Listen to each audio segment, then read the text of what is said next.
when I was in college, I wanted to do biology, I wanted to work with nature, but I wanted to get my hands dirty. And so the only thing that seemed to go, that really fit the bill was working with nature and doing native plant restoration. However, at the time, this is the late 70s when I got into school, there was no such thing as a career in native plant restoration. There were no such projects. No one was doing it. There was no curriculum for it. This was not even 10 years since the first Earth Day. The schools were only beginning to get ecology classes as part of the curriculum.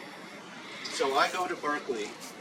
Somehow they let me in. I told them what I wanted to do. They let me in. And it turns out that a number of people at the graduate program in the forestry department had thought the exact same thing at the exact same time. It was in the air. One of them was that guy right there. His name is Dave Almy. Dave Almy is the person who actually came up with the idea for doing the native plants at the Berkeley waterfront. This was, I came on, I did a ton of the work. It was his idea. And he was the one who actually formed the organization called Dawn. It was his creation. Charlie Danielson, who later became the president of the Native Plant Society, ran the nursery. And there were a number of other people, but we were the main three. Those are really two other voices I wish you could hear.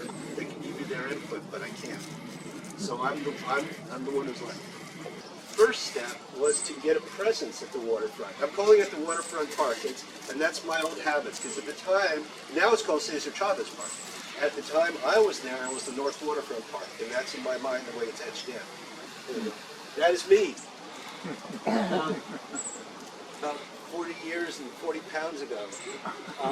That is me. And this is inside the Dawn Nursery.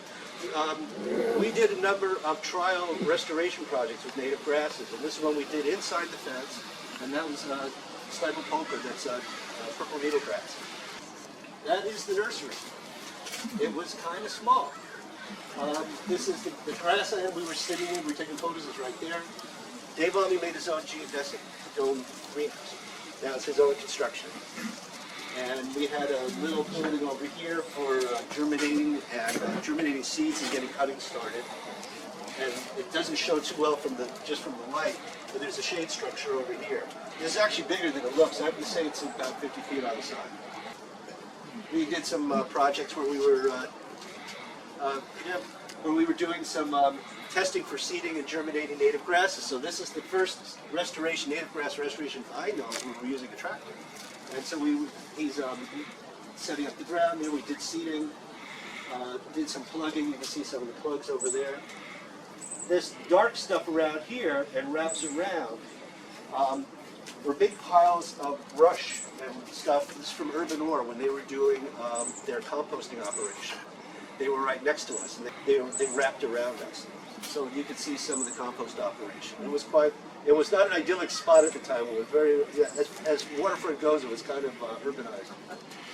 So inside the nursery, again, we were growing our own plants. All the plants that we grew and that were used in the restoration of the park were grown at our nursery. We did all of them. Over the course of the project, I think I counted 126 species that we tried out.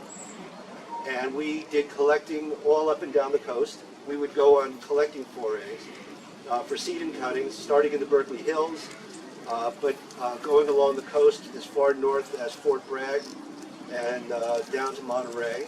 Although a lot of the plants we did use in the park were Southern California plants that we also brought in. I'll show you some of those too.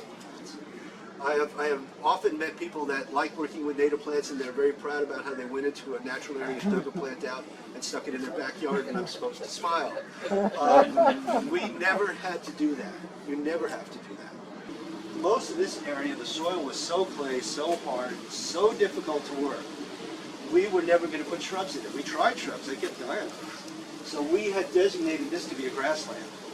And we were going to be seeding this with grasses and turn this into a grassland. But the politics of the situation were that the parks director had us put in acacia. That's why it's all acacia. And I should mention as I talk about this, the dynamics that I hear going on now about can we do further work in the park, can we not? The dynamics and the relationships now are identical to what we were facing in the early 80s are pretty much identical to any project I do with a private landholder. There's really no different. It's like you try to see this and you go, oh, this is me, this is my situation. No, no, no, no, no. This is you trying to do a restoration and have a land manager take over the project from you. What happened in the specifics in our case, in Berkeley, I'll get down to what happened in the early 80s. All the commissions, the Waterfront Commission wanted to do, were very much in favor of the natives. The Parks Commission was very much in favor of the natives. The City Council was in favor. We talked with the mayor, I think it was Gus Newport at the time, was the mayor. Everybody's in favor, except for the Parks Director and the City Landscape Architect brought everything to a screeching halt. Because they were the people, which is probably exactly what's going on now. Because, again, where I see this thing as a really fun, intellectual, spiritual quest, the superintendents tend to see this as a bit of a threat. Because you're stretching their budget, you're stretching their attention. They can only lose. They can't win. They can only lose. They don't want to deal with it. And so the question is how to put together a project in a way that they feel that they're not being hung out to dry. When I talk with clients and want them to use and try to convince them to work with native plant landscapes, I don't talk about habitat values. I don't talk about birds or insects. I know they're in the background, everybody knows they're there. I'm talking about water. I talk about fertilizer costs, herbicide costs. I talk about labor costs. That is where their head is at. And if I can use natives as a practical solution to reduce their maintenance costs and make their life easier, they're interested. And just one of the things I tell them is that if you were to look at natives versus conventional turf, natives are a pain to get started. But once they're started, they get cheaper to maintain and get cheaper over time, and it goes on indefinitely. When you're doing conventional turf, it's easy to get started, reliable, and the maintenance expense is high and it never goes away. But it's ideally you want to be the plants that were here before the Europeans showed up. This is the quick answer. But again, you're having to make distinctions and decisions. At the Waterfront Park, a lot of the plants on the ridge that worked really well were from Southern California.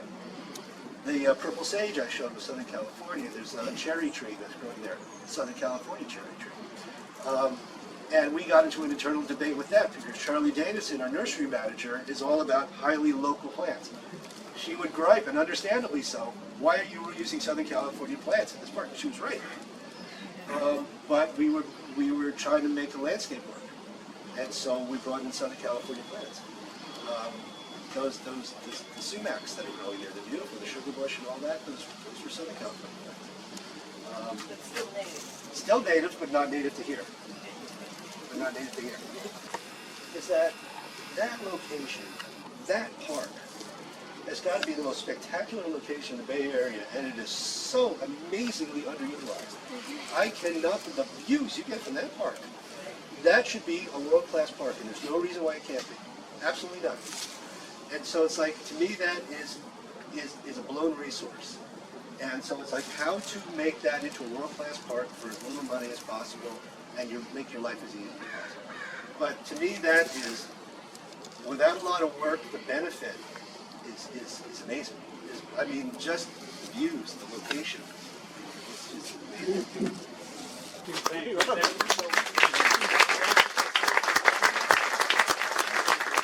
the crown jewel of the park. There isn't any better place in the park than what he and his fellow donors have created. Thank you so much. Thank you.